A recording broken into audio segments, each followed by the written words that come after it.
Welcome to the May edition of 71 Magazine. I'm your host, John Bryant, and joining me in the studio is Lindsey Kafer, who is the Director of Adult Education Services and Skill Train here at OCTC.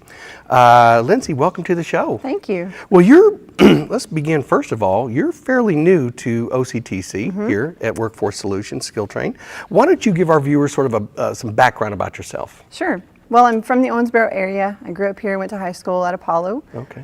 Went to school at UK, and then did some teaching abroad, some English teaching abroad. Ended up in Seattle, and there did some more ESL work, English as a second language. Okay. And ended up pursuing a master's degree in adult education and training, and worked in adult literacy there. Okay. And then I'm back here now. Was the move back to Owensboro sort of planned? Do you still have family here? I do. I have family here, yeah. Okay. So I'd been kind of looking at different possibilities, and this position opened up at a really good time. Okay. Let me ask you a little something about Seattle, because I love Seattle. Yeah, me too. Okay, I bet you do. Yeah. And first of all, I can't believe you came back. But that's another topic. But Seattle it's known, everyone says it's known for so much rain. Yeah. It's amazing. The two times that I've been out there, beautiful sunshiny weather. Was it in August? No, it was actually during the summer. But it's a beautiful, beautiful town. It is. And it has so much culture in it. I think if you haven't visited, you really need to go out there. Absolutely, there's no doubt. Yeah, and of course, the famous fish market. Yes. That's always a thrill to go watch. And absolutely. it's just wonderful there. Yeah. So ferry rides. Yes, everything. Now, how long did you actually live in Seattle? 10 years. Oh, 10 years, okay. Well, I think a lot of people will move away from Owensboro, and then eventually they all come back. Yes, so, that's what good. I hear. Well, we're glad to have you back. Thank you. It's good to be here. Now let's get in and talk about this, because a lot of this is new to me. Okay. These areas. Really, what is the function of the Skill Train department within the OCTC? Skill Train is pre-college courses. So we do, it's basically two kind of sets of programs. One is what we call adult basic education. Okay. It is to prepare folks for the GED or their high school credential, or to help them transition into college if their skills in reading, writing, math aren't quite strong enough to enter into credit-bearing classes at OCTC. So that's one side of our programming. The other side is English as a second language. So we work with non-native English speakers, helping them improve their basic communication skills and figure out how to integrate more into our community. Okay. Now, I'm jumping off subject here a little bit. I want to talk a little bit about GED. Now, they recently have changed the test. They came out with a new test. Okay. It's been about 2 years now. Okay. But the biggest news currently is that they have very recently dropped the passing score. Okay. So it was significantly more difficult to pass, and I think they were feeling pushback from across the nation. Right. And so they have dropped that score, and we're seeing a lot of more people be successful now and achieve that. I think a lot of people would be surprised how tough that test is. Absolutely. I mean, I know, folks, I'd be afraid to take it probably for fear that I probably wouldn't pass it. I mean, so there's a lot of studying and things that has to go on. Let's go back though and talk real quickly about, you had the GED Blitz here recently. We did. Yeah. What was that all about? Well, we wanted to make an easy entry for folks into the Skill Train program, and the GED is, it costs money. And in Kentucky, before you can take the actual GED, you have to take the practice test, which is called the GED Ready. It costs money as well. And so here at Skill Train, we are able to help scholarship people for both of those. Okay. So the GED Blitz was a chance to let folks come in, take the GED Ready test to see if they were actually ready or not. Right. And then to sign them up for classes or tutoring if they needed that, to help them move forward and to where they could actually take the actual GED. So. Okay. Now, let's jump tracks, and we're going to talk about the NCRC. The college is filled with acronyms. Yes. Okay, we love them. Yes. I can't stand them. I'm still learning. After 10 years, I'm still learning them. What does the NCRC mean, and what is the purpose of it? Sure. The NCRC is the National Career Readiness Certificate credential. It's an industry credential, so a lot of employers in the area look for someone to have attained their NCRC to show that they have the skills needed to function in industry. Okay. And it's similar to, it's not the GED, but whereas the GED is an academic credential, Okay. it's easy to think like the NCRC is an industrial credential. Okay. So- So the NCRC does it have things on there like math and It does. in English and things of that nature? I mean, Yes, is it all? exactly. Okay, It's like- but what you're saying is it's things that really are more specific to industry. Right. It's reading math within the context of, industry and Okay. things that you would have to do in a job in that Okay. field. And it's tied to the Work Keys assessment, which people may have heard of. All So right. the Work Keys is the name of the test. The NCRC is the name of the credential that you end up Oh, with. okay. So can folks take the NCRC down here? Absolutely. Oh, okay. Yes, yes. And what is the cost of that? Well, it depends. I mean, if you want to pay for it on your own, it's around $40. I Okay. don't remember exactly. If you study with Skill Train for a complete program of study, which could be anywhere from 12 hours to 40 hours, depending on your skill level when you come in, Skill Train can finance that for you. Oh. So it's free. Okay, well, excellent. That's even better. Okay, excuse me, sinuses this time of the year. It's bad. Does Skill Train work? I know you talked about the English being a English second Mm-hmm. language program. Does Skill Train work with some of the population of refugees we have here in Owensboro? Yes, we do. Okay. That's actually a big part of the ESL population in Owensboro. Mm-hmm. Our ELL or ESL, people use them interchangeably. Mm-hmm. Our programs that we run here are for both refugees and immigrants. Okay. And so we have classes that serve anywhere from pre-literate learners, which is people who are not even literate in their first language, all the way through more advanced learners, and then can help them transition into further study. Oh, okay. Now, when are these classes typically held? Are they convenient for the folks that are here? Yeah, we have classes every day of the week, and there are classes that meet in the afternoon, late morning, early afternoon, and then some also that meet in the evening. Oh, okay. And we do also have a citizenship class that helps people prepare for the naturalization exam. Oh, excellent. Yeah. So let me ask you this. Typically when you're servicing a lot of people, a lot of times organizations will use volunteers to help. Yes. Does Skill Train utilize volunteers? Good question. We want to utilize volunteers, and we are moving in that direction.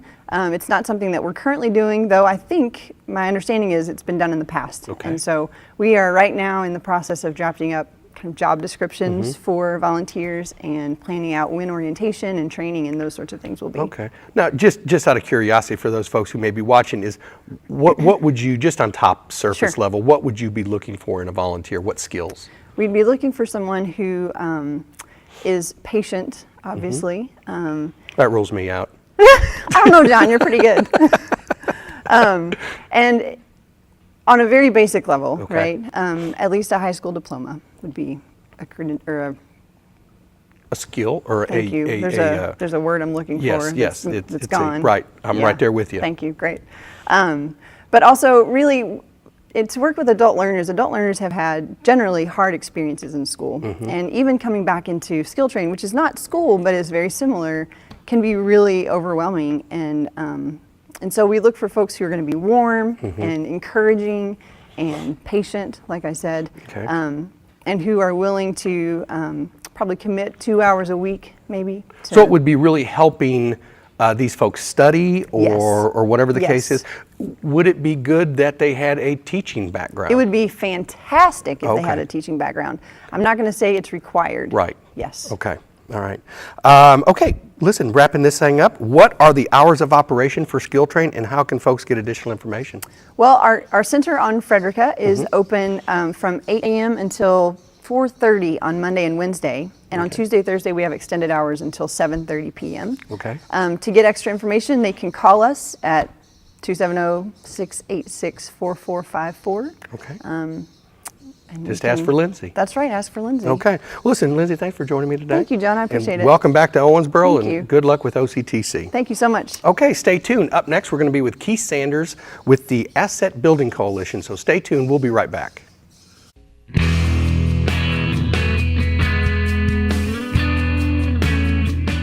After years of decline in the manufacturing sector, a recent surge in reinvestments to infrastructure have helped to turn the tide. We are now seeing growth again in these exciting fields that play such a crucial role to our local economy. Add to this growth the expected retirement of 20 million baby boomers over the next 5 years, and we have a prime opportunity for anyone interested in a career in advanced manufacturing. And when we say anyone, we mean anyone. By the year 2019, the welding field is going to be wide open because the baby boomers are going to be retiring. There's not enough training facilities in the United States to meet that demand. And ladies, women make better welders because we're a little bit more persnickety.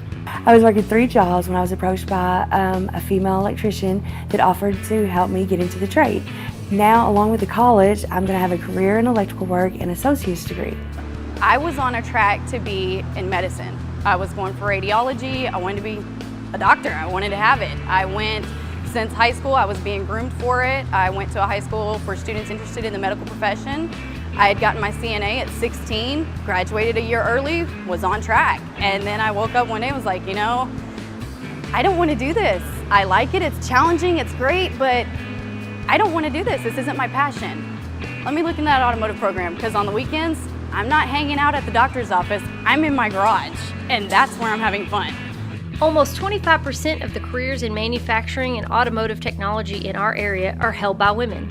But sadly, less than 17% of students enrolled in the same programs at OCTC are women. It's time to throw out all the misconceptions of this being men's work. These lucrative career paths pay anywhere from $17 to $25 an hour starting out, with lots of room for growth. And these opportunities are open to everyone. I was told I was taking a man's job. That's not the case anymore. Any woman gets the same opportunities as every man that walks through that door. So what are you waiting for? What's holding you back? In an overburdened child welfare system, innocent children need your help. Support CASA of Ohio Valley and our vision to ensure every abused or neglected child has a caring adult volunteer. The CASA volunteer's sole purpose is to advocate for the best interest of the child. You can help change a life, like mine. I'm for the child. Contact CASA of Ohio Valley today. Welcome back. With us in the studio now is Keith Sanders. Well, slam the door. Okay, let's start again. Welcome back. In the studio with us now is Keith Sanders. He is with the Lawrence and Augusta Hager Educational Foundation, and today we're going to be talking about the Asset Building Coalition. Keith, welcome to the show. Thank you. It's good glad to have to you be back. here. Always great to have you back. And today we're going to be talking about the Green River Asset Building Coalition and this year's tax season.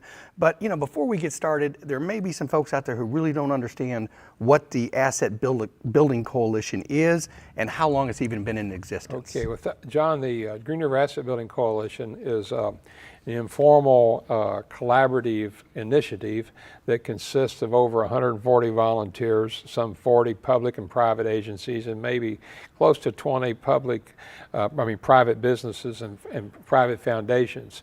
Its mission is to help working low to moderate income families become financially self-sufficient. And the coalition has focused its work in 3 areas. First of those is to promote the Earned Income Tax Credit, a fully refundable tax credit that rewards work. Secondly, to provide free income tax preparation services. And thirdly, to promote and foster practices and policies that help people accumulate assets, which is the best way to move up economically, is to accumulate assets, have some wealth there. So the coalition's been in existence 12 years. Has it really? Long It's been time. 12 years already? 12 years. 12 Wow. years. Well, so not only are you doing their tax returns, but you're also advocating for them to start a savings. Absolutely. For many of these families, this is the largest single amount of cash or income they'll have at one time. Right. And these refunds often run $2,000. Some can be substantially more than that. It's a good number or less. And much of this money is used quite well, and there's good reasons for where they're expending a good bit of it. They'll use it to pay down debt sometimes, to purchase durable household goods, perhaps pay tuition at a local college in our town, to finance transportation to work. But it's also important, if they can, to earmark or designate a portion for a flexible savings account. And that is something we can encourage tax filers to do, and some of them will do this, but we need to be even more successful in that area. We're doing a really great job, our volunteers are in many areas, but that's an area we need to do a little better in. Okay. How did last year's tax season compare to this year's tax season? Well, we actually had a remarkable year this year. We've had remarkable years every year since this coalition's been in existence, and that's a tribute to the volunteers that we have, who are the best of the best.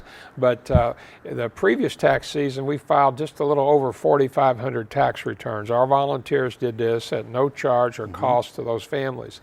This past tax season, which ended on Monday, the April 18th, our volunteers prepared and filed over 5,000 tax returns for working low-income families in the Green River service area. That's a remarkable achievement, and it saved those families a lot of money. Yeah. Well, let's first of all, as we get to this point, what does it take for someone to qualify to get their taxes prepared? Okay, there's an income threshold here. Let me just say a little bit about who we are serving, and I'll get to the income. The median annual adjusted gross income of all the families we served in this past tax season, if reflected by those 5,000 tax returns, was about $18,000. Not a lot of money. Right. You can receive the earned income tax credit up to a family income of $50,000 a year, which sounds like a pretty decent income, but if there's six people in that household, it's not a lot of money to go around. So the bulk of our tax filers are of very modest means, but we can serve families whose incomes are above that. Right. Oh, okay. So really, what do you attribute to the Tax Coalition's success? Well, I think you got to come first to the volunteers who do this. We actually have had 19 volunteers who have served over 10 years, and that's remarkable. It speaks to their commitment to helping others in the community. It speaks to the experience that they've had. Obviously, these folks find this experience to be rewarding. And I also think it's reflective of the fact that the volunteers like one another. There's a sense of camaraderie, a esprit de corps there. They work together. Right. They will collaborate on a return when it's necessary. There's a real sense of unity in these tax sites, and that is very uplifting to see that. Yeah. Well, how much did the Tax Coalition save the filers this season? Well, most around the country, there's maybe 400 coalitions like ours. And I've seen the number, different numbers kicked around as far as what each tax filer saves. But generally, most of those coalitions are reporting that their tax filers are saving close to $200 per return, for every return prepared and filed. A lot of times there's a promotion that says we'll file your taxes for free, but for every special tax credit that you get, there's another charge for this. They prepare it for free, but then you've got to pay for filing. There's a filing fee. Okay. And then if there's an amendment to the return, this is more. So these folks are saving a good bit of money. They may have to wait in line a little bit, but they're making pretty good money by coming to our tax sites, and hopefully that we can encourage them to save some of that as well. But, so if you take 5,000 tax returns, multiply it by $200, you're talking, what is that, about $1 million or so? So that's a lot of money. It is. An awful lot of money. It's needed, and these families are doing important work. Well, tell us about the people that are served through these tax sites, and what do they do vocationally? Well, they do a lot of different jobs in our community, and one thing I want to emphasize is that every one of those jobs that they're doing needs to be done. Work is honorable, and we need to affirm and celebrate the efforts of people who are trying to get there, even if there's not too much on the W-2. For example, we'll find many of these folks working in our health industries as home health aides.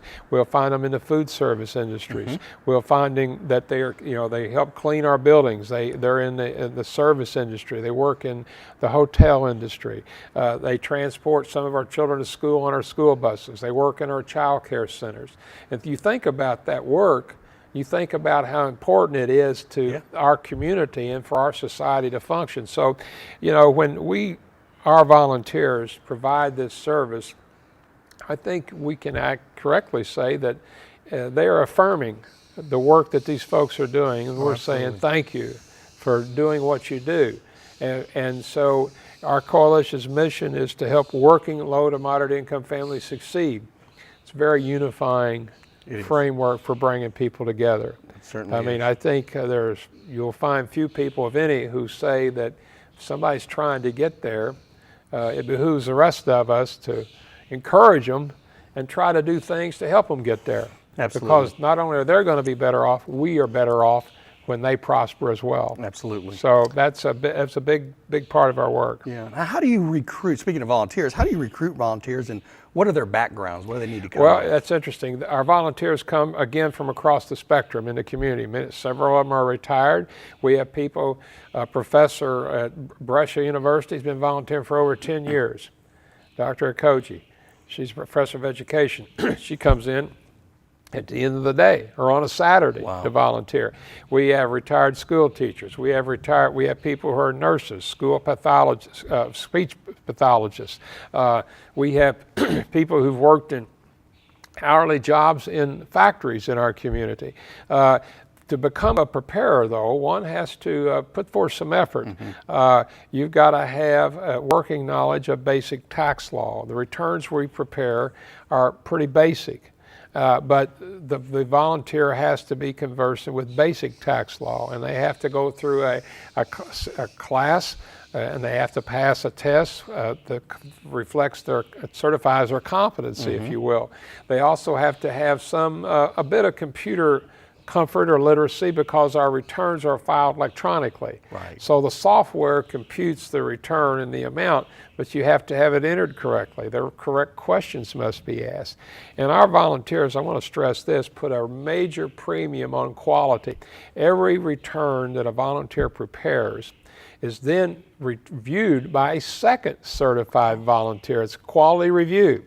Good idea. Okay, so there's a huge premium placed on accuracy. We want our tax filers to receive every dollar that they have coming, but we don't expect them to, or want them to receive more than what the law permits. So our focus is doing this job well, and it's a credit to our volunteers that they do it so well. Yeah. Well, I'll tell you what, I know down here at the community college, at the downtown campus, when that tax preparation season is in full swing, this place is packed. It's humming with people. It really is. Is this one of the larger sites, or? This is. Let me give a kudo to the community college here for what they do and providing us this wonderful site for this work. We actually, this is our largest site. They just 5 returns, doing 1,600 returns here at OCTC on Frederica Street. We are one of 4 or 5 coalitions. The Green River Asset Building Coalition is one of 4 or 5 coalitions in the state that we are a part of.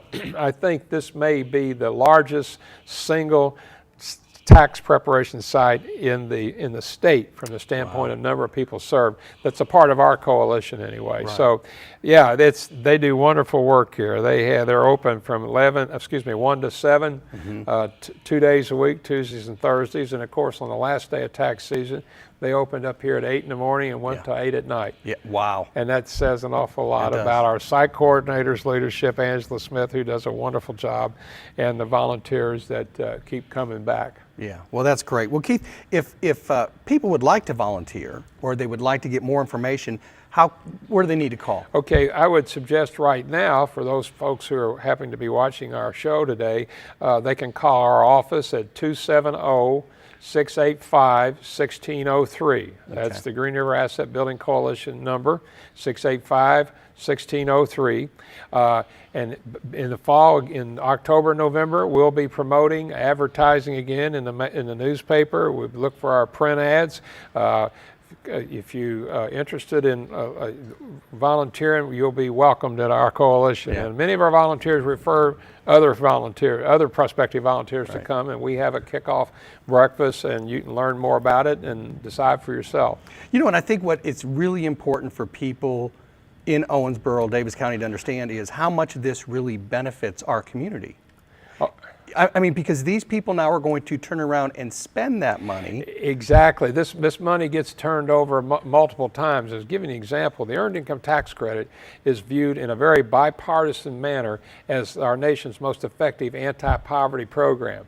In Davis County, we have nearly 9,000 households who are income eligible that receive the Earned Income Tax Credit.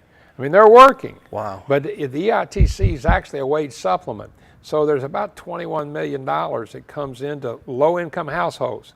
They don't use this money to take a vacation to the Bahamas for the, okay? Right. This money gets spent to repair cars, to purchase durable goods right here in our community. And it gets turned over several times. So it has a very strong multiplier effect. And it's vital to our community's economy because it keeps people in the workforce. It does. It keeps people working, and that wage supplement is sometimes the little bit of extra help that pushes them over the poverty line. Right. So it does promotes family economic stability, and it increases the likelihood that our employers will have employees that can do the work that needs to be done for our community to function. So it's a wonderful, wonderful program. It is. And thank you so much for all that you do and the Educational Foundation. It's wonderful that they support this over all these years and 10 years and 10 more years to come, let's hope. We hope so. And a lot of folks in the community are helping the foundation with this, and we're very grateful for all of that help. Excellent. Well, Keith, thanks for joining me today. You're I welcome. appreciate it. You're welcome. Okay, and thanks for tuning in to 71 Magazine. We'll see you right back here in June.